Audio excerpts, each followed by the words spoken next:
Topic था क्रूर कोविड-19 नियंत्रण योजना, मतलब कोविड का वापस आ रहा है, समझ रहे हैं क्या? तो करंट में एक क्वेश्चन था क्रूर कोविड, हमारे यहाँ पे चालू हो गया, अब शुरू हुआ है। हाँ, रिकॉर्ड क्यों नहीं हो रहा? देखिए, क्रूर कोविड-19 नियंत्रण योजना भीलवाड़ा मॉडल है। कौन सा? भीलवाड़ा। मतलब इंटरनेशनल लेवल पे राजस्थान के दो मॉडल चर्चित रहे। एक तो रामगंज मॉडल। कौन सा? रामगंज मॉडल रहा, मतलब कौन सा? कोरोना का। और एक कौन सा रहा? भीलवाड़ा का। तो भीलवाड़ा का जो नाम है वो आपका कौन सा? क्रूर कोविड-19 नियंत्रण योजना। समझ गए क्या? अब आइए, आपके संशोधन है ये दोनों, 104वां और 105वां। अभी आपके भारतीय संविधान, अब अपन करंट की बात करें तो भारतीय संविधान में अब तक 106 संशोधन हो गए। कितने? 106। अब ध्यान दीजिएगा, इसमें आप कहोगे कि भाई 106 ना, तो 106 वाला पहले आपको करंट में दिया था। 106 वाला तो कौन सा है? महिला वाला, महिला आरक्षण। अब देखिए, बिल्कुल आपके तीनों लास्ट वाले तीनों हो गए। ध्यान दीजिएगा, इससे पहले आपको महिला आरक्षण का दिया था, वो तो कौन सा था?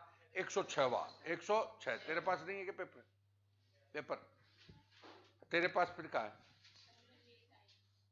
तो लेट आई तो बोल, और किसके पास नहीं पेपर? ले लो पेपर, दे इनको।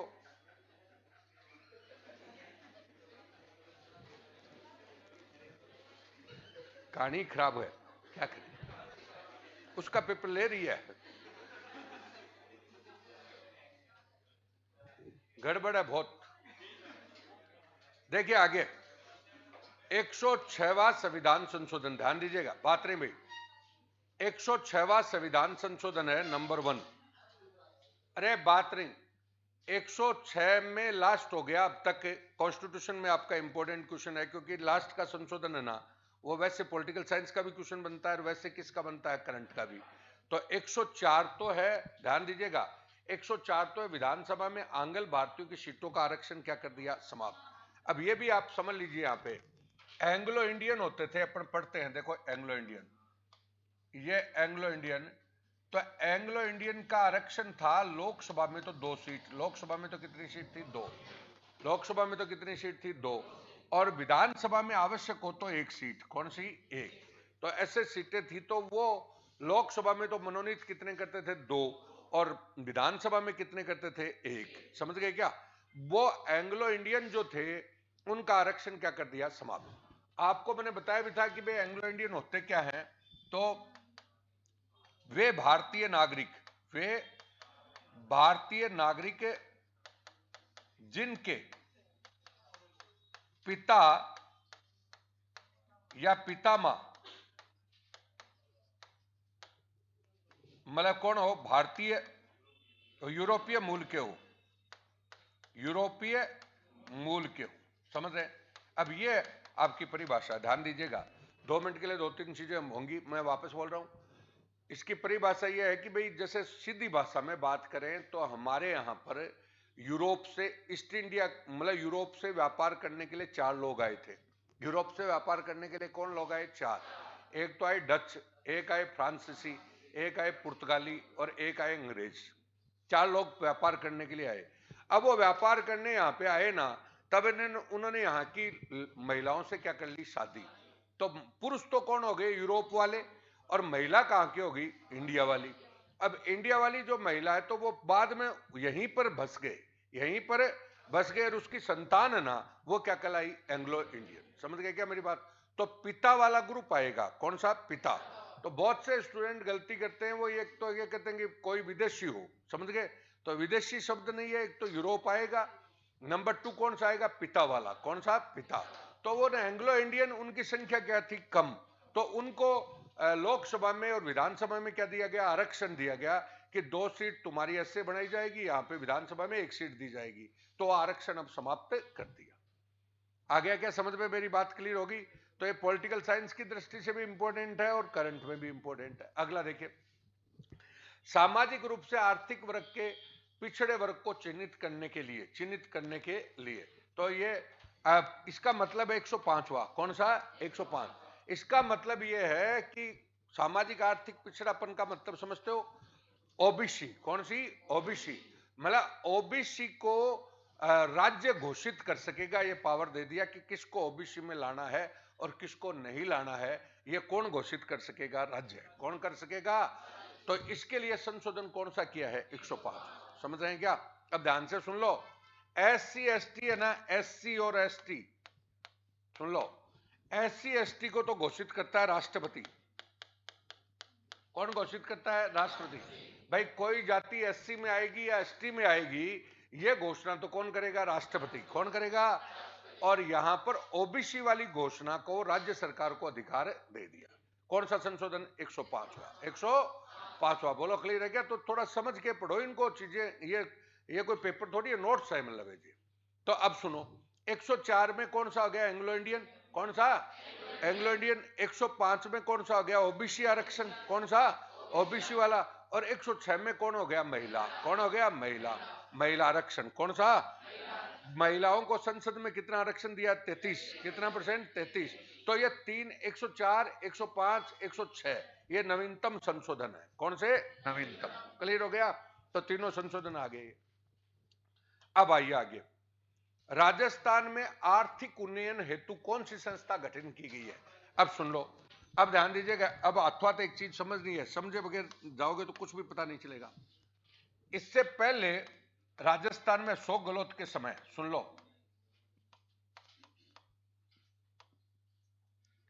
इकोनॉमिक ट्रांसफॉर्मेशन फॉर्मिंग काउंसिल बना रखी थी। अब सुन लो मेरी बात, इससे पहले मतलब जैसे अशोक गहलोत सरकार थी तब संस्था बन रखी थी। अब सुन लो, देश में तो होता है नीति आयोग। कौन सा? नीति। देश में तो ऐसी संस्था कौन सी है? नीति आयोग। कौन सी? नीति आयोग। और राज्य में बन रखी थी Rajasthan economic transforming council. Economic transforming council. और ये नीति आयोग का अध्यक्ष कौन हो गया? पीएम। और इसका अध्यक्ष कौन था? सीएम। कौन था? सीएम। तो नीति आयोग तो देश के बारे में सोचती थी, तो इसको क्या बोलते थे? Think tank. कौन सा? Think tank. थिंक टैंक मतलब सोचना, समझ गए? और राज्य के बारे में थिंक टैंक कौन था? Rajasthan economy transformation council. समझ गए क्या? Transforming council. समझ गए? अब ये संस्था, अभी कॉलेज लेक्चर का पेपर था तो कॉलेज लेक्चर में पूछ ली कि राजस्थान की थिंक टैंक संस्था कौन सी है, तो राजस्थान इकोनॉमी ट्रांसफॉर्मिंग काउंसिल। समझना मेरी बात। अब नई सरकार आ गई तो नई सरकार ने, ध्यान से सुनो, नई सरकार ने इसकी जगह बना दी Rajasthan economy revival task force. अगर समझे बगैर पढ़े ना तो कुछ नहीं आएगा, कहानी खत्म हो जाएगी। क्योंकि पहले वाले नोट्स और अब वाले वो सब भिड़ आ जाएंगे, कुछ नहीं होगा। सरकारें बदल चुकी, सरकारों की चीजें होती है, कैसे क्या था क्या रहेगा। अब ऐसे तो कुछ भी लिया हो, चाहे किताबों में सब होते हैं। मैंने फिर बोला, क्या बोला? देश में कौन होता है? नीति आयोग। कौन होता है? जिसका अध्यक्ष कौन होता है? पीएम। कौन होता है? पीएम। बोलो क्लियर है?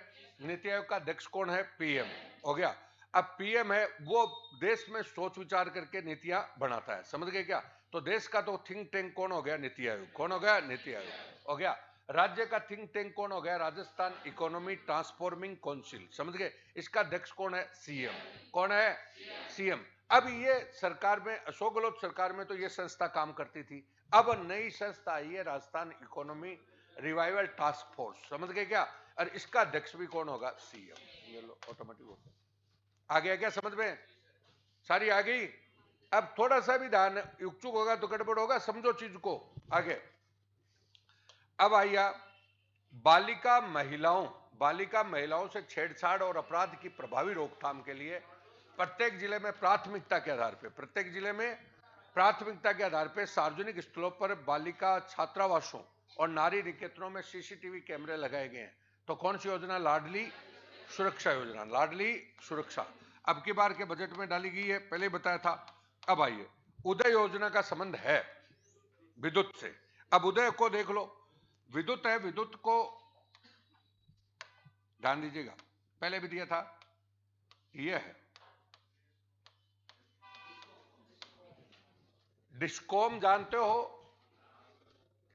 ये डिस्कॉम है तुम्हारी बिजली वितरण कंपनियां, बिजली वितरण कंपनियां। अब सुन लो, हमारे राजस्थान में बिजली का वितरण करने वाली 3 कंपनी है, एक तो अजमेर, एक आपका जयपुर, एक जोधपुर, समझ गए। अब तुम कोई से भी एरिया के होंगे तो तुम्हारे घर में बिजली का बिल आता है ना, तो उसमें लिखा होता है राजस्थान विद्युत वितरण निगम लिमिटेड, समझ गए। और जोधपुर, जयपुर या कौन सा अजमेर, जिस एरिया में रहते हो, इन तीनों कंपनियों को मिलाकर बोलते हैं डिस्कॉम। इन डिस्कॉम में ना, ये सबसे ज्यादा घाटे वाली कंपनी है। सबसे ज्यादा क्या है? घाटे। तो इनको घाटे से उबारने के लिए जो योजना है ना, वो कौन सी योजना? उदय। इनको घाटे से उबारने के लिए जो योजना है वो कौन सी है? उदय योजना। ये टोटल आ गया समझ में? अब तुम 1 मिनट में तो पेपर देते ही बाहर, इनको पेपर दिया ऐसे भागते हैं जैसे कोई मतलब करंट लगा दिया हो इनको। मूर्खानंद, अगर 1 घंटे भी एक एक क्वेश्चन पे बात करें तो भी नहीं हो, लेकिन हो गया। पास की नीयत से बैठो, बाद में पेपर नहीं दे तो मरे। यहां पे दोनों तरफ मौत है, पेपर दे दिया तो मौत और न दिया तो मौत। कैसे? न दिया तो कोई टेस्ट ही नहीं होता, दोनों तरफ है। आ गया? बोलो, क्लियर है क्या? तो ये टोटल आपकी डिस्कॉम को घाटे से उभारने वाली क्या है? योजना। अब आइए आगे, सतत विकास लक्ष्य एसडीजी। एसडीजी तुम्हारा इंपॉर्टेंट टॉपिक है। एसडीजी का नोडल विभाग है तो आयोजना विभाग। एसडीजी जान गए? अब वही बात, अब सुनिएगा, ये एसडीजी है तो सस्टेनेबल डेवलपमेंट, सतत विकास लक्ष्य, इसको एसडीजी बोलते हैं। सतत विकास लक्ष्य यूएनओ में 2015 में पास हुए। किसमें? यूएनओ महासभा में। यूएन की महासभा द्वारा कब पास हुए? 2015 और 2015 पास हुए और 2015 से 30 तक समझ गए 17 लक्ष्य तय किए गए। कितने? 17। पूरी दुनिया, सतत विकास का मतलब सुन लो, एक बार फिर बोल देते हैं, वह वर्तमान और भविष्यगत विकास जो पर्यावरणीय कारकों के क्या हो? अनुकूल हो, यानी हमारी पारिस्थितिकी के अनुकूल हो, उसको क्या बोलते हैं? सतत विकास लक्ष्य। समझ गए? यह सतत विकास लक्ष्य 2015 में यूएन की महासभा ने तय किए। किसने? यूएन की महासभा समझ गए, यूएनओ की महासभा है, उसने तय किए। 2015 से 30 तक कितने लक्ष्य को प्राप्त करने का उद्देश्य? 17। कौन सा? 17। इनको सतत विकास लक्ष्य बोलते हैं। समझ गए कि 17 लक्ष्य कितने हैं? अब यह 17 लक्ष्य पूरी दुनिया को पालन करने के लिए दिए हैं। समझ गए? अब सुनना, इन 17 लक्ष्यों में केंद्र में तो इसकी जिम्मेदारी दी है नीति आयोग को। किसको दी है? नीति आयोग। अरे केंद्र में तो जिम्मेदारी किसको दी है? नीति आयोग। राज्य में इसकी जिम्मेदारी दी है मुख्य सचिव को। किसको? मुख्य सचिव। इसको जिम्मेदारी किसकी दे दी? मुख्य सचिव। और जिले में इसकी जिम्मेदारी दी है कलेक्टर को। कौन सा? कलेक्टर। ये इसकी जिम्मेदारी दी है। बोलो, क्लियर है क्या? और डिपार्टमेंट इसका कौन सा? आयोजना। कौन सा?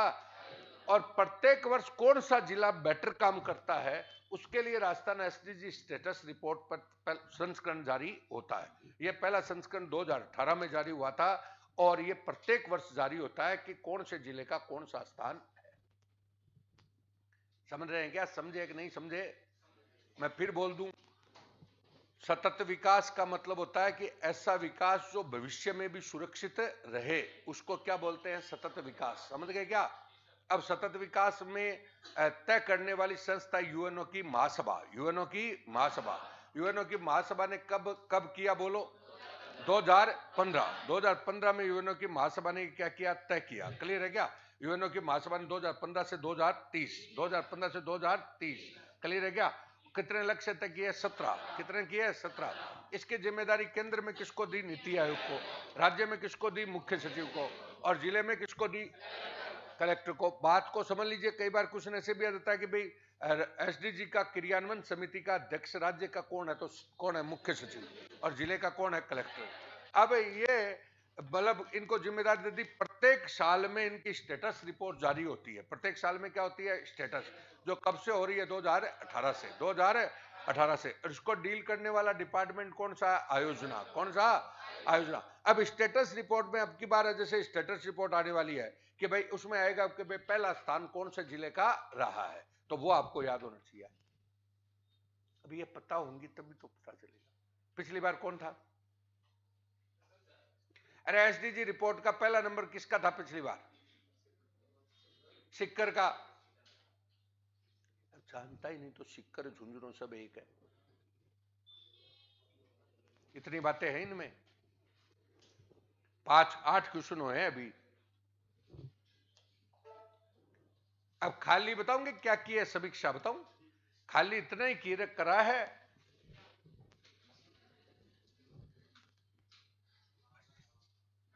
थोड़ा पढ़ना सीखो, नहीं मरोगे बहुत बुरी तरह। सवाई सिंह थोड़ा सही बता देता है, वो बाकी के चल रहा है। वो कल कोई मिल गया मेरे को, उनका कोचिंग वाला आदमी कोलाम का, बोले साहब वहां पे सोलबुर्ग के। मैंने कहा यार मेरे को तो एक चीज लगी, खाली लिखाने का काम जरूर करवाते हैं साल भर। मैं तो एक बार कोई 2-1 लड़कों को मेरे पास भेज दे कि कितना करवाते हैं। समझ रहे? खाली लिखने का स्टूडेंट की मानसिकता में खाली एक ही फंडा रह गया, लिखना। इसके सिवा कोई फंडा नहीं है, चाहे वो 5 साल से तैयारी करे चाहे 7 से करे, और लिखकर रटना कर रहा है वो। कितने क्वेश्चन हुए? 8। अब इनको फिर मतलब लिख लेते हैं, परंतु उसका कंसेप्ट दिमाग में नहीं लाते। तो देखिए ये रहा, राज्य स्तरीय एसडीजी क्रियान्वयन और मॉनिटरिंग समिति का अध्यक्ष कौन हो गया? मुख्य सचिव हो गया। क्या बोलो? मुख्य सचिव हो गया। सारे क्वेश्चन अपने आप हो गए। अब सुन लो, सतत विकास लक्ष्य तय करने वाली संस्था कौन होगी? महासभा। कौन होगी? महासभा। कब तय किए? 2015। और 2015 में कितने लक्ष्य तय किए? 17। और कब से कब तक? 2015 से 2030 तक। 2030। अब मैंने बोला इसकी देश में जिम्मेदारी किसको दी? नीति आयोग। राज्य में किसको दी? मुख्य सचिव। कौन हो गया? मुख्य सचिव। जिले में किसको दी? कलेक्टर। इसके लिए डिपार्टमेंट कौन सा? आयोजना। कौन सा? और स्टेटस रिपोर्ट इसकी प्रत्येक वर्ष जारी कौन करता है? नीति आयोग। कौन करता है? नीति आयोग। और वो नीति आयोग ने स्टेटस रिपोर्ट जारी की पहली बार कब की? 2018। अब 2024 में जो स्टेटस रिपोर्ट आएगी उसमें किसका नंबर आता है वो आप पे कर दो। ये पूरे नोट्स हो गए, सारी बात आ गई। अगला देखिए, काउंसिल फॉर इंफ्रास्ट्रक्चर डेवलपमेंट का गठन किसके? मतलब काउंसिल फॉर, इसका इंफ्रास्ट्रक्चर का मतलब होता है आधारभूत ढांचा। कौन सा? तो आधारभूत ढांचे के लिए परिषद बनी गई है, उसका अध्यक्ष कौन होता है? तो मुख्यमंत्री। कौन होता है? मुख्यमंत्री। डोर स्टेप डिलीवरी प्लान 2021 में कहां शुरू नहीं किया गया? जयपुर और जोधपुर में शुरू किया। डोर स्टेप डिलीवरी प्लान जानते हो?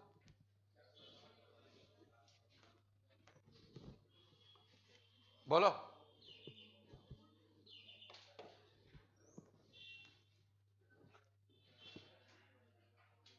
डोर स्टेप डिलीवरी प्लान क्या है? बोल तो सही, कोई मारता थोड़ी हूं। पानी दवाई ला और उसको कभी नारियल पानी मिला। हाँ बोलो। इसका मतलब है कि भाई आप मूल निवास प्रमाण पत्र बनाते हो, सामान्य सेवाएं नहीं है क्या? मूल निवास, जाति प्रमाण पत्र, कोई भी सामान्य सेवाएं, वो आप ऑनलाइन भेजोगे ना अपना पैसा वैसा, तो तुम्हारे घर पे ही सारी सुविधा उपलब्ध हो जाएगी। आपको बाहर जाने की जरूरत नहीं है, सारी चीज आपके घर पर ऑन डिलीवरी होगी। जैसे खाना स्विगी से रसे मिला मंगाते हो ना, वैसे ही खाने की तरह ही ये हो गया कि कोई भी सेवा सरकार की हो वो आपको घर पे ही मिलेगी। खत्म। अरे खाना पीना कुछ भी, टैक्सी टैक्सी आजकल घर पे ही नहीं मंगाते क्या? तो वैसे ही कोई भी प्रकार की सरकारी सेवा नहीं है क्या? वो भी घर पे ही। यह है डिलीवरी वाला। जान गया? घर पे। नीति आयोग ने नीति आयोग ने भारत सरकार में डिजिटल भुगतान के कितने प्रकार बताए? 5। भाई डिजिटल भुगतान को, 5 डिजिटल भुगतान को मान्यता दे रखी है। जो भी पेटीएम वगैरह, जो भी तुम्हारा भीम है, फिर वो जो भी है, तो 5 को दे रखी है, कितने को? 5। आ गया। अगली बात एक और सुन लो, तो जैसे पढ़ते हो ना 12 महीने के 5 साल पढ़ लो तो भी नहीं आएंगे। बोलो, अगर तुम्हारा पढ़ने का नजरिया नहीं आएगा ना तब गड़बड़ है। मैं बार बार आपको एक बात बताना चाह रहा हूं, वो समझ लीजिए आप जैसे जिस ज्योग्राफी में, जिस हिस्ट्री, जिस कल्चर में आपका जैसे मन होता है और तुम सोचते हो मैं इसमें पास हो जाऊंगा, 50% क्वेश्चन ही सेलेक्ट, वो सबके ही सही होते हैं। 50 से हम 60 पे आते हैं ना, वो ही कंपटीशन है खाली। और लड़के को जो और कॉन्फिडेंस, क्या मैंने देखा और कॉन्फिडेंस कौन सा, उसे या तो कल्चर या ज्योग्राफी या हिस्ट्री, इन 3 को लिए घूमता है। अब तुम कहोगे साहब आप तो कहां से उठा के लाए हो, बता दूं कहां से लाया? आर्थिक समीक्षा में से, और सारा पेपर आर्थिक समीक्षा में आता है। मैं जो क्वेश्चन दूंगा वो केवल राजस्थान सरकार और भारत सरकार की किताब में से दूंगा। सरकार की कौन सी किताब? सरकार, अरे ये तेरे पास पड़ा, तेरे पास, समझ गए क्या? तो ये भारत सरकार और राजस्थान सरकार की किताब में से राजस्थान सरकार की आर्थिक समीक्षा, पिछले जो क्वेश्चन थे वो आपका कौन सा? सुजस में से, सारे के सारे सुजस में से, और तुम देखते रहो से।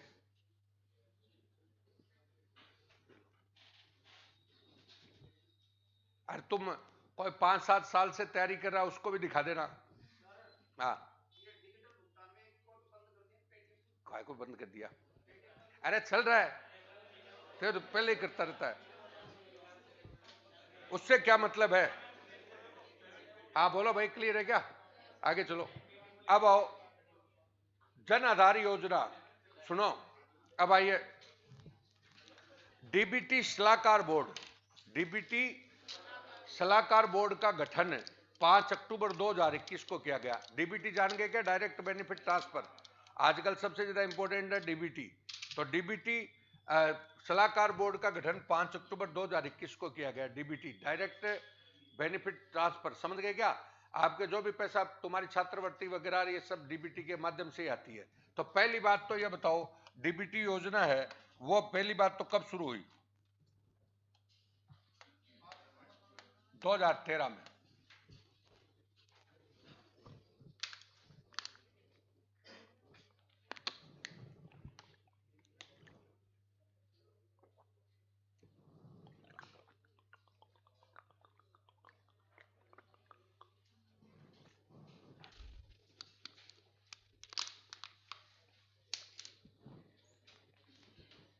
हो गया। अब आया मुख्य सचिव की अध्यक्षता में राजस्थान जन आधार योजना का संबंध भी किससे? आयोजना विभाग से। किससे? अब देखिए जन आधार है, जन आधार में क्या क्या चीज है? नंबर 1 आपका बोलो, आपका आईडी है ये। दूसरी बात आपका आधार है ये। तीसरी बात है राशन कार्ड आपका। और चौथी बात है समस्त योजनाओं की जानकारी। अब क्वेश्चन क्या बन गया बोलो? अच्छा सुनो, राशन कार्ड उपलब्ध कराने वाला आईडी पर कौन है? राजस्थान पहला राज्य है। अब आपका जन आधार में क्या क्या बात हो गई? नंबर 1 कौन सा हो गया? आईडी, आपका परिचय भी यही है। नंबर 2 आपका कौन सा हो गया? आधार। नंबर 3 कौन सा हो गया? Ration card. और नंबर चौथा राज्य सरकार की जितनी भी योजनाएं हैं उनका ब्यौरा। आ गया। अब आइए प्रशासनिक विकेंद्रीकरण, प्रशासनिक प्रबंधन और कानून और व्यवस्था को बनाए रखने के लिए 7 अगस्त 2023 को कितने जिले बनाए गए? 19। अब क्वेश्चन समझ तो गए? जिले वाली बात समझ तो गए क्या? अब जिले सारे पढ़ लिए। वो जिले बड़े तब से जिलों के लग गए। सरकार की किताब में भी जिले नहीं दिखाए। कल परसों साफ साफ दिखा दिया कि 33 तो जिले, 7 क्या है? अब वो बन गए। अब इनका क्या है कि इसके बाद काट छांट क्या होगी? चुनाव के बाद काट छांट होगी इसकी। अरे इसलिए उन्होंने किताबों में नहीं दिखाई इसको। इनमें कोई क्वेश्चन आना है वो इतना ही आना है, कितने तो जिले बने हैं, नहीं समझे क्या? और तुम ये नदी नालों को अगर इसमें फंसा दोगे नए वालों में तो मर गए। सरकार ही नहीं फंसाई तो तुम कहां से फंसाओगे? भाई साहब पिछले 6 महीनों से इन्होंने सारी एनर्जी इस पे थोप दी।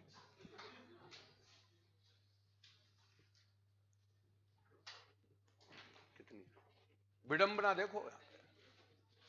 आगे क्या है? प्रशासनिक, मतलब इसमें क्वेश्चन को समझिएगा, इसका मतलब है कि जिला बनने से क्या क्या फायदा होता है। तो प्रशासन का तो विकेंद्रीकरण हो जाता है। विकेंद्रीकरण समझ गए क्या? कि भाई छोटा जिला दो गए तो आपको क्या है कि जैसे आप दूर पड़ता था आपके तो वो नजदीक हो गया, तो विकेंद्रीकरण समझ गए। अरे केंद्रीकरण की जगह क्या आ गया? विकेंद्रीकरण। प्रशासनिक प्रबंधन बढ़िया होगा और कानून और व्यवस्था बनी रहेगी। इसको बनाए रखने के लिए 7 अगस्त 2023 को 19 जिले बनाए गए। बोलो क्लियर है क्या? तो सारी बात क्वेश्चन को एक अलग ढंग से दिया है, इसमें तारीख भी आ गई तुम्हारी और वो भी आ गया कि इसका फायदा क्या क्या होता है। बोलो क्लियर है?